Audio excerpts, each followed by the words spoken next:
За 2023 год якутяне перевели мошенникам более 830 миллионов рублей, а это без малого почти 1 миллиард.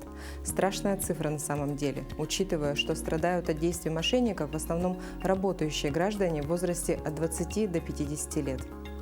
Информационные каналы переполнены сообщениями о случаях мошенничества, но, видимо, ошибки других ни о чем не говорят, и количество обманутых растет в геометрической прогрессии.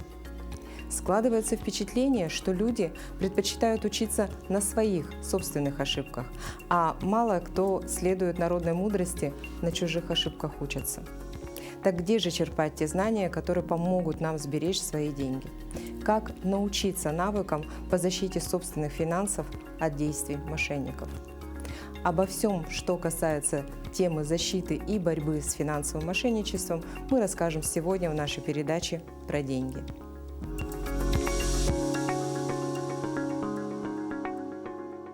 Банк России в обзоре отчетности об инцидентах информационной безопасности при переводе денежных средств сообщает, что в среднем по стране украденная финансовыми мошенниками сумма составляет более 3 миллиардов рублей за прошедший год и почти миллиард только в нашей республике. Ознакомиться с данными обзора вы можете по QR-коду, который вы сейчас видите на экране. Кроме того, стоит отметить, что основным способом войти в доверие потенциальной жертве остается социальная инженерия. В чем заключается секрет такого взаимодействия и почему до сих пор есть те, кто верит мошенникам? На этот и другие вопросы мы узнаем ответы в ходе беседы с гостьей нашей передачи Дроздовой Татьяной Владимировной, лектором финансового просвещения Банка России. Здравствуйте, Татьяна Владимировна. Здравствуйте. Да, и первый вопрос. Есть ли специальные программы обучения для граждан, которые помогают получить навыки не только в сфере общей финансовой грамотности, но и в сфере финансовой безопасности? Да, безусловно, такие программы существуют, но они не как отдельные программы, они входят в курс по финансовой грамотности, потому что в каждой из программ по финансовой грамотности присутствует блок, который посвящен тому, как защитить свои права, как защититься от мошенников, как распознавать мошенников. И, например, даже если смотреть вот из последних программ, которые у нас были введены, например, в 2023 году был запущен курс «Финансовый навигатор». Он у нас для широкого круга населения. И этот курс рассчитан на 3 занятия, и как раз 3-е занятие, оно полностью посвящено финансовой безопасности, как защититься от мошенников, как научиться защищать свои права. Поэтому любая программа, будь то онлайн-программа, либо программа, которая проходит офлайн, любые лекции, они в любом случае включают блок, который затрагивает именно финансовую безопасность. Ну, а все ли программы предусматривают именно обучение от лектора слушателю? Или, например, любой желающий может зайти, например, на тот же сайт «Финансовая культура» или на сайт какой-то, на какую-то другую программу, да, допустим, которая помогает получить знания в сфере финансовой грамотности, финансовой безопасности, и посмотреть, может, какой-то ролик или какой-то мультфильм, если это, например, ребенок, да? Да, для разных аудиторий, и для детей, и для школьников, для студентов у нас есть такие программы, и есть такие мультики, есть ролики, при том еще, что, например, со студентами используется, и с молодежью используется такой распространенный вид, это как соцсети, как блогеры, и информация идет через них, размещается в их аккаунтах. А с 2023 года у нас запущены онлайн-лекции «Финтрек». Там тоже можно посмотреть, записаться и посмотреть вот эти вот все мероприятия. Кроме того, на сайте «Финансовая культура» есть очень много полезной информации. Там можно ее и почитать, и посмотреть, как ролики для ребятишек. Это мультфильмы, причем очень красочные, легко запоминающиеся. И они несут достаточно емкую такую информацию, которую ребенок может запомнить. А для людей с ограниченными возможностями также на сайте «Финансовая культура» у нас предусмотрены материалы. Есть это и аудиолекции, а есть у нас видеолекции с сурдопереводом. То есть это вот на сайте «Финансовая культура» можно зайти и ознакомиться. Ну и, соответственно, есть, конечно, статьи, есть раздел «Грабли», где очень подробно излагается вся информация о том, что произошло и как можно было избежать этой ситуации, что нужно было предпринять, чтобы не попасться на уловки мошенников. Ну вот как раз затронули такую актуальную тему, да, и многие интересуются вообще, какие же виды мошенничества особенно выделяются из общего числа. Вот прям, мы знаем, что видов мошенничества очень много, но вот какие именно очень сильно выявляются? Ну, наиболее часто это все-таки телефонное мошенничество, и причем это телефонное мошенничество не только звонки, это и через мессенджеры, и через соцсети, да, и интернет, и фишинг. Фишинг, вот это интернет, это да. Но наиболее часто последнее, это все-таки телефонное мошенничество и через мессенджеры. Угу. А вот лжеброкерские компании или финансовые Лжеброкерские, пирамиды? финансовые пирамиды, это тоже существует. Причем финансовые пирамиды это не такой, как классический вид, как, например, было это в 90-е МММ. Мгм. Сейчас у нас финансовые пирамиды это в сети интернет, это криптовалюта, это в соцсетях, это предлагаются доходы по очень завышенным процентам, которых на рынке в принципе не существует. И поэтому вот сейчас именно часть, которая связана с финансовым рынком, с финансовыми инструментами, сейчас все больше появляется, они достаточно сложные, разобраться в них сложно, но при этом люди считают, что даже небольших знаний им достаточно для того, чтобы вложить свои средства и получить доход. На самом деле, для того, чтобы воспользоваться сложными финансовыми инструментами, нужно пройти подготовку. Вы должны четко понимать, как воспользоваться тем или иным инструментом, и только после этого вы уже можете вложить свои деньги. Потому что бывает так, что люди не только вкладывают свои последние сбережения, они еще берут кредиты, и эти кредитные средства вкладывают во вклады под высокие проценты именно вот таким вот лжеброкерам, которые обещают очень высокую доходность. Ну да, действительно, время же не стоит на месте, и цифровая экономика, она тоже развивается, и вместе с тем вот именно цифровые ресурсы, которые разрабатывают мошенники, они тоже идут в ногу со временем, скажем так, да, и вот эти вот разного рода криптобиржи и обещание высоких доходов по инвестиционным продуктам, это действительно вводит наших граждан в заблуждение, что быстро можно научиться и стать успешным, да? Да. Угу. И вы проводите какой-либо анализ? И ведь, судя по видам финансовых мошенничеств, у них откуда-то появляются данные потенциальных жертв. Вот откуда они берут? И правда ли, что причиной нежелательных звонков и установки вредоносных программ может быть именно халатность самого пострадавшего? Да, на самом деле граждане сами, даже вольно или невольно, сообщают свои данные.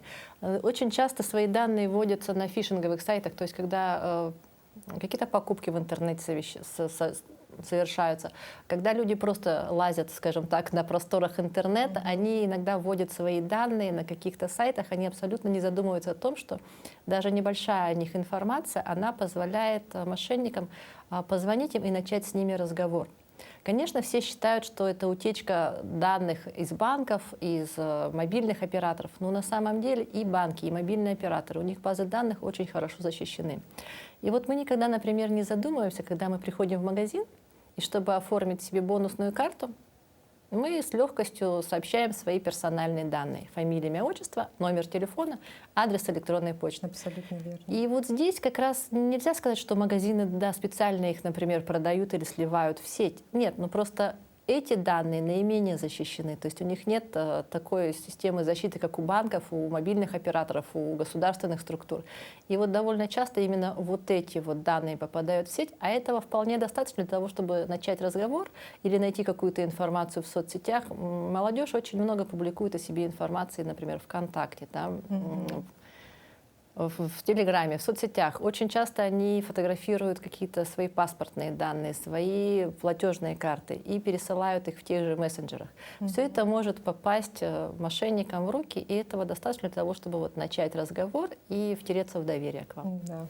И моя любимая фраза на лекциях, которые я провожу, я говорю: все, что попало в интернет, остается в интернете навсегда. Даже если мы удалили это у себя в смартфоне, на каком-то гаджете, на компьютере, то это не удалено с сервера, куда идут данные с интернет-провайдера. Да, след остается, и учитывая, что мошенники, они не только хорошие психологи, но они и хорошо подкованы именно вот в информационных технологиях, поэтому для них это не составляет труда найти эти данные. Ну, давайте расскажем, наверное, нашим телезрителям, какие же виды все-таки финансового мошенничества существуют. Вот. Ну, самые распространенные виды, это, конечно, если их распределять именно по видам, это телефонное мошенничество. Фишинг — это интернет-мошенничество. Финансовые пирамиды, лжекредитование, лжеброкеры — это вот как отдельно уже на финансовых рынках. Это, грубо говоря, у нас уже идет обман на финансовых рынках. Но все-таки самое распространенное – это телефонное мошенничество. Ну, еще сюда можно добавить и покупки в интернете. Покупки в интернете, да, сейчас очень много мы покупаем все онлайн, и мошенники, да, сейчас переходят на как-то более актуальную тему, они эту выбрали, они сейчас пытаются подобраться уже и к этим магазинам онлайн-покупкам. Ну вот мы часто слышим, особенно в СМИ, что вот попадаются на уловки мошенников довольно-таки люди с высшим образованием, довольно-таки молодые, потому что раньше существовал такой миф, уже сейчас это миф, да, но раньше существовало такое понятие, что под влияние мошенников именно попадают только граждане пенсионного возраста. Но время показывает, особенно прошлый год показывает, что жертвами мошенников становятся довольно-таки молодые граждане, именно от 20 до 50 лет. И вот как все-таки мошенники взаимодействуют со своими жертвами? И у вас, скорее всего, вот есть уже ряд наглядных примеров, когда вот с разными возрастными категориями вот они взаимодействуют как-то по-своему, скорее всего. Да. Ну, на самом деле мошенники взаимодействуют с помощью уловок, так называемые методы социальной инженерии. Ну, что такое социальная инженерия? Да, в широком смысле социальный инженер — это человек, который умеет манипулировать другими людьми. А в нашей теме это человек, который использует психологические уловки для того, чтобы выманить у своей жертвы данные, личные данные, финансовые данные, паспортные данные, какие-то коды, какую-то персональную такую информацию, и ей уже воспользоваться. И если, например, пенсионеры, люди старшего поколения, скажем так, не пенсионеры, они стали более аккуратны, и они более осторожны. Все-таки они смотрят передачи, читают новости, проходят какие-то курсы, и они стали более осторожно к этому подходить. А молодежь, они, наоборот, они считают, что каждый человек считает, что он не способен попасться на уловки мошенников. То есть мы же вроде все знаем, мы полагаем, что мы не можем, мы настолько аккуратны, мы настолько осторожны, и мы не должны попадаться. И именно этим пользуются мошенники. Они звонят, как правило, в какой-то такой неподходящий момент, когда человек очень занят или спешит, и отвечает на телефон, полностью не отдаваясь разговору, параллельно чем-то занимаясь. И вот этим мошенники пользуются, они успевают втереться в доверие. Мошенникам долго разговаривать не надо. На самом деле им хватает минуты-две для того, чтобы втереться человеку в доверие, используя психологические уловки. Это, например, они стараются вывести человека из равновесия, пытаются нарушить его логическое мышление, при этом они торопят, давят, запугивают, реже пытаются чем-то обрадовать. И вот когда человек выходит из эмоционального равновесия, он уже по-другому принимает решения, и мошенники этим пользуются. И вот схемы, если исходить из последних, например, каких-то схем, то к людям старшего поколения сейчас используется схема про пятитысячные банкноты. Все мы знаем, что у нас вышла обновленная купюра, пятитысячная банкнота. И мошенники сразу решили изобрести новую схему мошенничества. Наверняка вы знаете, да, что есть такое приложение «Банкноты Банка России». Да. Его можно скачать с официального сайта регулятора. И это приложение рассказывает о том, какие признаки есть на каждой из банкнот. Достоверности, Но это приложение не позволяет определить подлинность банкнот. Мошенники же что стали делать?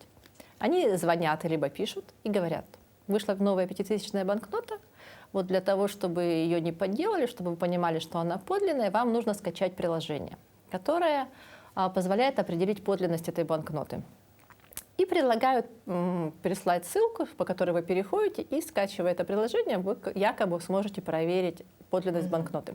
На самом деле они присылают, как обычно, фейковое приложение, с помощью которого они получают доступ к вашему мобильному банку, и, соответственно, они могут все что угодно делать с вашими средствами, которые у вас есть на счетах.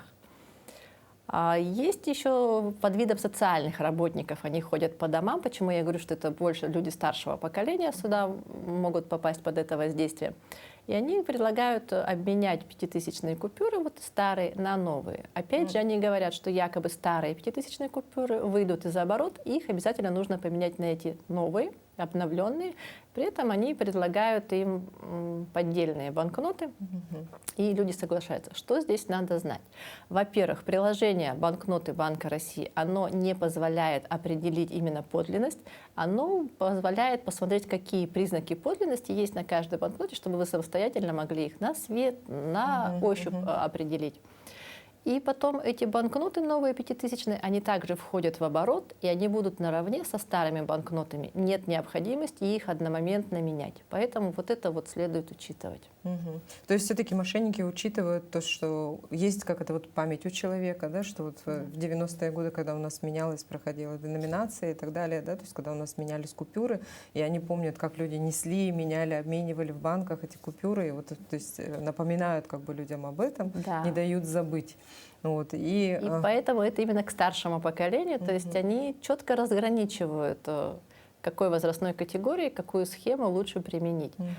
Потому что к трудовому населению они применяют другую схему, и она сейчас очень распространена.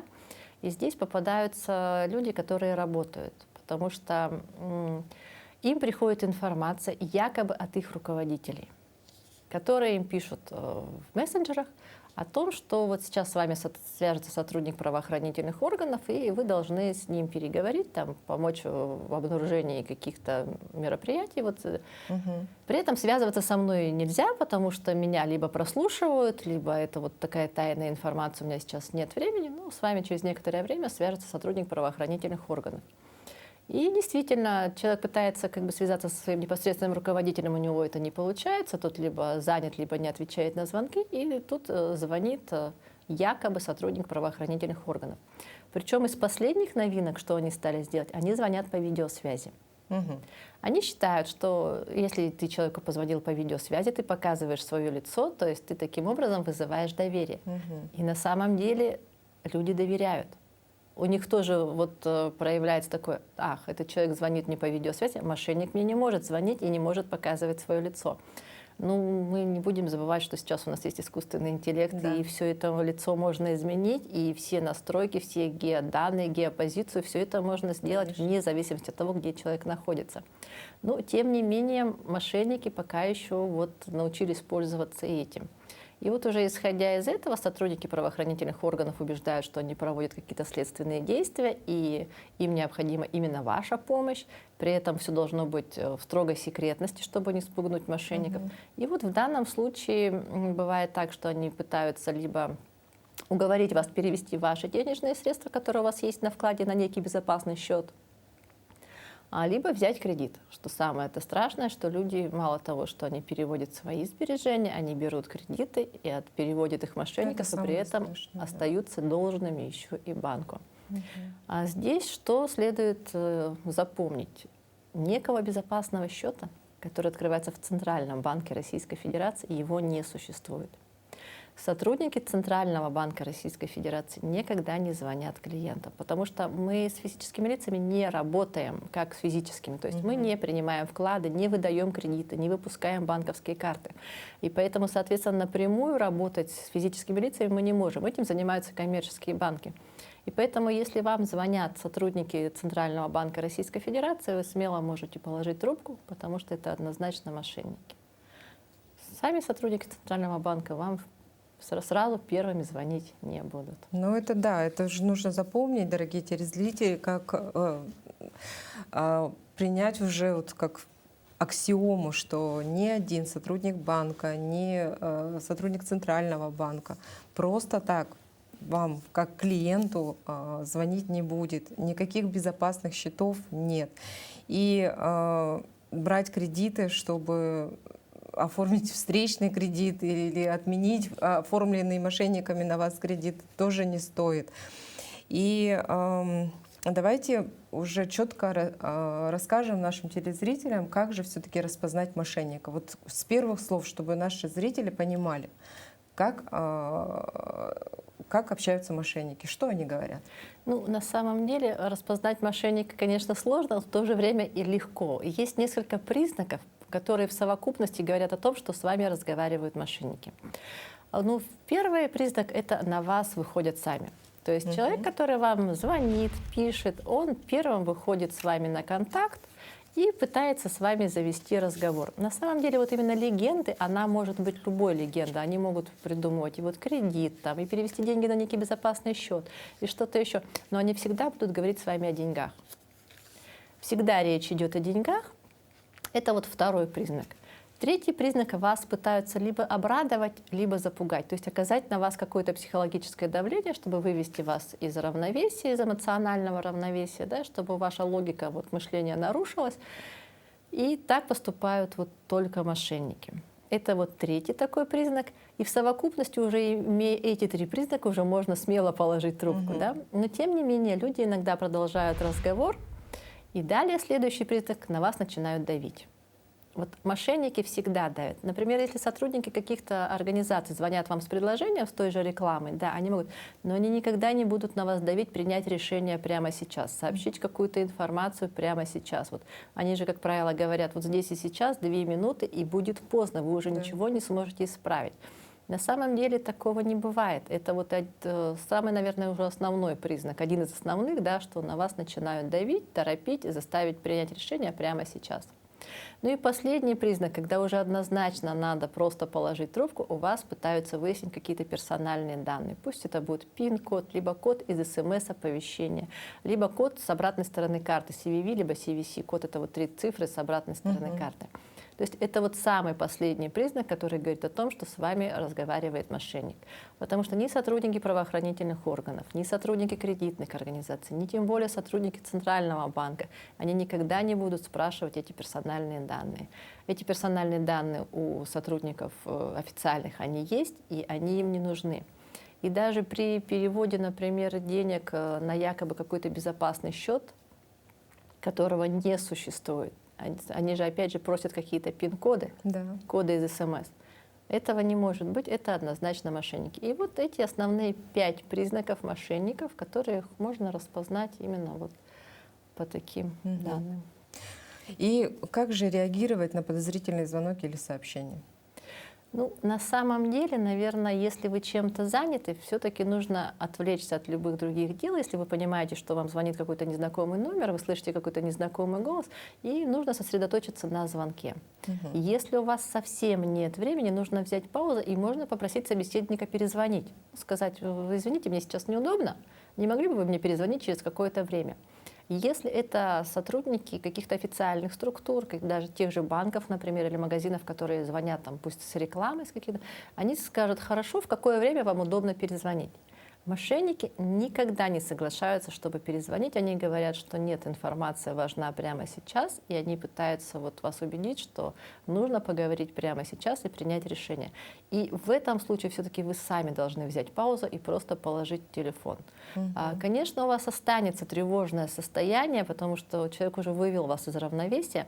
В этом случае вы можете самостоятельно позвонить в банк или в ту организацию, с которой якобы вам звонили, при этом не перезванивать на номер телефона, с которого вам поступил звонок, а вручную набрать номер телефона. Все официальные номера есть на сайтах официальных организаций. А есть горячие линии на картах, которые на оборотной стороне карты. И поэтому важно всего это взять паузу и вот вдох-выдох, как говорится, прийти в себя и уже тогда принимать какое-то решение. И когда банк, вот все-таки банки как-то реагируют на сомнительные переводы, и могут ли банки в одностороннем порядке заблокировать карту? Вот что вот в этом случае, вот когда человек, вот все равно же мошенники, на это тоже они делают акцент, что вот у вас будет заблокирована там или сим-карта, или ваша банковская карта, и человек начинает паниковать. Вот как может ли вообще банк? Ну, на самом деле мошенники пользуются тем, что у банков есть право приостановить подозрительную операцию на срок до 48 часов. При этом банк приостанавливает просто операцию, либо, конечно, вас уведомляет о том, что операция приостановлена. Но при этом он не запрашивает никаких кодов. У вас есть 48 часов на то, чтобы позвонить в банк самостоятельно, прийти в банк и отклонить, либо продолжить эту операцию. Заблокировать карту вы можете только самостоятельно, позвонив по номеру телефона в личном кабинете. Это можно сделать, либо прийти в банк, чтобы заблокировать карту свою. Но на самом деле сейчас же у нас выявляются эти данные, вот, и подозрительные вот эти номера телефонов, и подозрительные сайты. И Банк России передает эту информацию и в правоохранительные органы, и мобильным операторам, для того, чтобы они проводили работу, смотрели, что это именно за телефоны, на кого зарегистрировано, что это за сайты. И очень много уже и телефонов, и сайтов блокируется, чтобы они уже попадают в такой реестр специальный, который позволяет вести такую базу данных. И с 25 июля 2024 года все банки обязаны будут проверять переводы денежных средств, не попадают ли они на счета, которые будут в эти базы данных, на номера телефонов. Опять же, они приостанавливают это на 48 часов, и они должны будут уведомить клиента. Если человек все-таки примет решение и переведет деньги уже совершенно как бы с ясным взором и умом, такие деньги ему в случае чего не возместятся. То есть это получается человек заявил свою волю и перевел денежные средства мошенникам. А ведь здесь видите, как мошенники действуют хитро, да? Они предупреждают человека, что они могут позвонить ему и сказать, что у вас будет заблокирована карта. Человек им переводит деньги, и у него действительно блокируется карта, потому что номер счета, на который он собирается отправить деньги, находится, допустим, в реестре нежелательных переводов, ну, который ведет Банк России совместно с МВД, да? И доводит человека до того, что вот вы видите, что как происходит, да, и человек все-таки переводит потом сам под... Но вот это ужасно, конечно, на самом деле, как вот мошенники могут это все перевернуть в свою пользу. Это психологические уловки. Тут, наверное, просто каждый человек должен четко понимать, что это их решение, и что любой финансовый инструмент, он требует такого подхода со здравым смыслом, скажем так. Нельзя принимать решения на эмоциях. Вот в любом случае нельзя принимать решения на эмоциях, даже если говорят, нужно взять паузу, буквально минута-две. За эту минуту-две можно с кем-то посоветоваться, можно что-то посмотреть, какую-то информацию, потому что вот действительно в эту 1-2 минуты ничего не случится. Если вы не скажете своих данных, своих кодов, своей персональной информации, вот как раз ничего не случится. У вас есть время, именно вот эта пауза.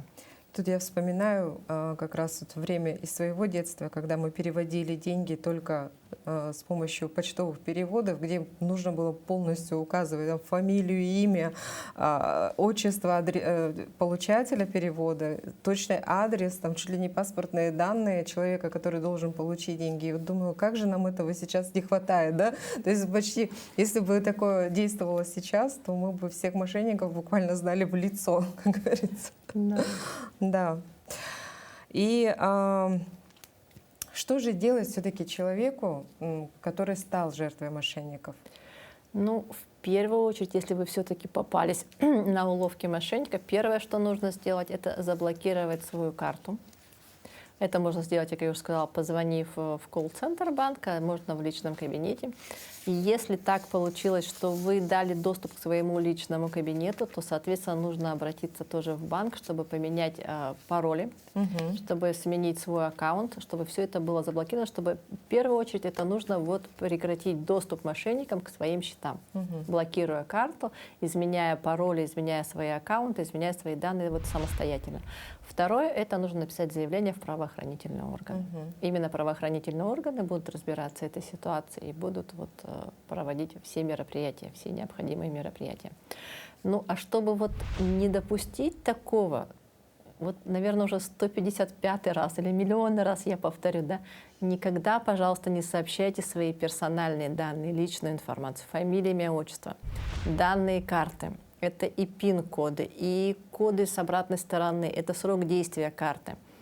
Не публикуйте свою фотографию вот этих платежных карт, не пересылайте их в мессенджерах, ни в Телеграме, там, ни в WhatsApp, ни в соцсетях. Потому что для перевода, если вы хотите, чтобы вам перевели деньги, достаточно либо номер телефона, к которому привязана карта, либо просто номер карты.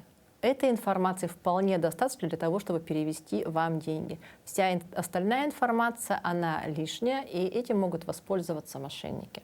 Вот самое, что основное, мы сами должны о себе позаботиться, о своей безопасности. А вот насколько все-таки велика вероятность, что деньги, которые украли мошенники, вернутся владельцу? Если вы где-то показали свои персональные данные, свои коды, свои пин-коды, вероятность нулевая, потому что вы самостоятельно отдали мошенникам свои деньги. Вы сами взяли кредит и перевели его на некий безопасный счет. Вы сами сказали мошенникам код. Грубо говоря, вы сами отдали ключи от квартиры, где у вас лежат деньги. Все. Если это ваша добрая воля, здесь уже правоохранительные органы бессильны. Это вы самостоятельно отдали. Ну, то есть возврат вот банками украденных денежных средств, он происходит только в случае, если человек не сам передал. То есть если бы извне откуда-то мошенники получили доступ либо нашли банковскую карту, которая лежит, допустим, да, где-то он ее забыл там в том же магазине, да, либо подключили вредоносное программное обеспечение, к компьютеру либо гаджету и скачали все пароли, все коды и так далее. Но вот только в этом случае. В этом случае. И вот с 25 июля, как я говорила, уже 2024 года вступает в силу в закон. И вот если банк не проверил вот номер счета, а он уже был в мошеннических схемах вот в этой базе указан, и банк не проверил и перевел денежные средства клиента, то в этом случае он обязан будет вернуть их клиенту. Но только в том случае, если он именно не проверил и перевел. А если он проверил, уведомил клиента, и клиент все-таки принял решение сделать это самостоятельно, то здесь уже, конечно, никаких возвратов не будет. Ну, теперь к самому интересному перейдем, потому что мы начали с этого вопроса, именно с сферы просвещения, в сфере финансовой грамотности, в финансовой безопасности. И я знаю, что Банк России проводит очень много полезных мероприятий. Какие мероприятия запланированы на 2024 год? На 2024 у нас запланировано очень много мероприятий. Ну, большинство из них, конечно, плавно переходит из 2023 года. На самом деле, самое, наверное, такое простое, где можно поучаствовать, это онлайн-проекты Банка России. Ну, то есть физически, конечно, прийти не всегда получается, но вот поучаствовать в онлайн-проектах Банка России это всегда возможно, это удобно, это удобное вами время. Для старшего поколения у нас есть Пенсион ФГ, онлайн-проект для старшего поколения. Для школьников у нас есть онлайн-уроки по финансовой грамотности. Эти проекты у нас актуальны всегда, и у них есть весенняя, осенняя сессия. Ну, как это начинается весенняя сессия у нас с января по апрель, осенняя сессия у нас длится с сентября по декабрь. То есть вот в это время вы всегда можете зайти на сайт dni-fg.ru, выбрать удобное для вас время, зарегистрироваться и принять участие в таких мероприятиях. Помимо этого, вот у нас в 2023 году, как я сказала, уже для студентов запущен у нас финтрек лекции. Тоже можно заходить, регистрироваться. Очень интересная информация, очень много полезной информации. Она также онлайн, что дает доступ к ней в удобное для вас время. Можно будет выбрать, что вам интересно, а потом можно посмотреть будет это в записи. Конечно, не стоит забывать про сайты официальные. Сайт «Финансовая культура» — это просто кладезь информации. На ней очень много интересной информации, полезной информации, которая написана доступным языком. А новая информация публикуется сейчас на сайте Банка России cbr.ru в разделе «Информационная безопасность». Там публикуются все последние схемы, которые мошенники изобретают, а изобретают они их очень часто, используя любые инфоповоды, которые наиболее актуальны. И если вот отслеживать эту информацию, то на уловки мошенников, конечно, не будете попадаться. Соответственно, у нас проходят и мероприятия, такие как онлайн-зачет по финансовой грамотности. Это тоже мероприятие, которое общероссийское, можно принять участие в нем. Есть мероприятия, которые запланированы с выходом на места, например, те же трудовые коллективы. Вот один из самых новых, как я уже говорила, финансовый навигатор. Очень хороший проект, который рассчитан на 3 занятия, по 2 часа каждое занятие.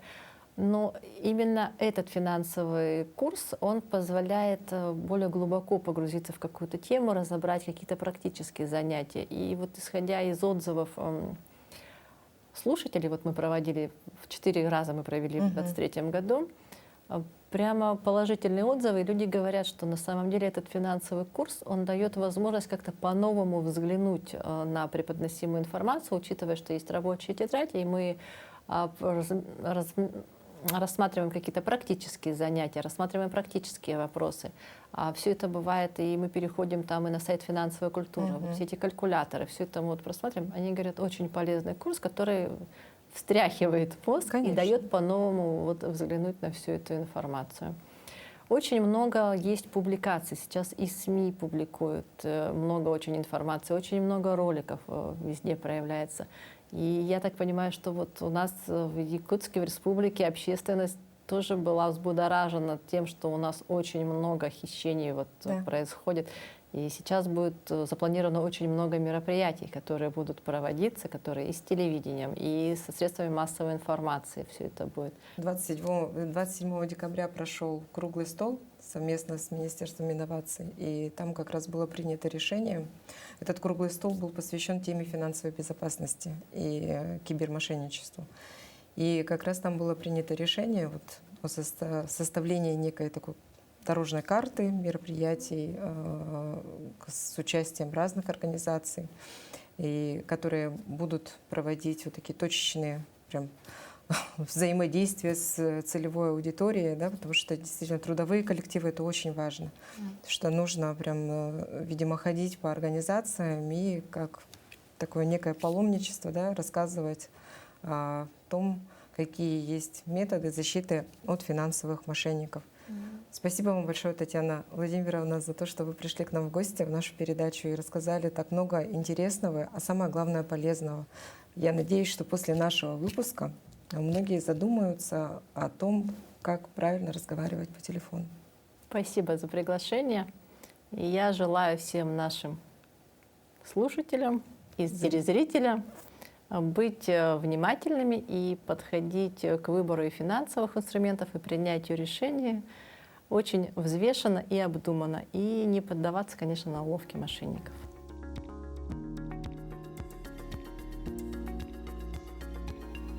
Чаще всего жертвы финансовых мошенников попадаются на предложения о высоком заработке или доходности от инвестиций. Многие даже не представляют себе, что такое инвестиции. Само понятие этого финансового продукта искажено. А ведь это довольно сложный финансовый инструмент с долгосрочной перспективой и очень тесно связанный с риском полной потери вложенных средств, даже на легитимных площадках. Стоит ли доверять свои средства тем, кто звонит вам по телефону и даже не предлагает лично встретиться с вами? А теперь давайте посмотрим, как можно быстро проверить организацию, которая сулит вам высокий доход от инвестиций. Итак, начнем с того, что Банк России разместил на своем сайте данные компаний, похожих на финансовые пирамиды, черных кредиторов, псевдоброкеров и нелегальных форекс-дилеров. В список попали более 1800 организаций, которые привлекают деньги частных лиц и при этом не имеют лицензии Банка России для работы на финансовом рынке. Регулятор будет пополнять этот список раз в 7-10 дней. Банк России публикует все доступные данные о сомнительных компаниях, в том числе название юридического лица и торговую марку, под которой оно действует, ИНН и ОГРН, место регистрации или фактического адреса офисов. Для организаций, которые рекламируются в интернете, регулятор указывает адреса сайтов. В список сомнительных организаций также попадают иностранные компании, которые предлагают потребителям финансовые услуги без лицензии Банка России. Ознакомиться с этим списком можно, достаточно навести камеру телефона на QR-код, который вы видите сейчас на экране. Прежде чем доверять какой-либо компании свои деньги, найдите ее в реестрах Банка России. Если организация в них не значится и к тому же еще внесена в черный список регулятора, значит очень высок риск, что вы потеряете сбережения, сотрудничая с ней. По данному QR-коду вы можете сверить данные организации в реестре регулятора. Будьте бдительны и повышайте свой уровень финансовой грамотности вместе с нами. С вами была Рита Якушева в передаче «Про деньги». До новых встреч в эфире.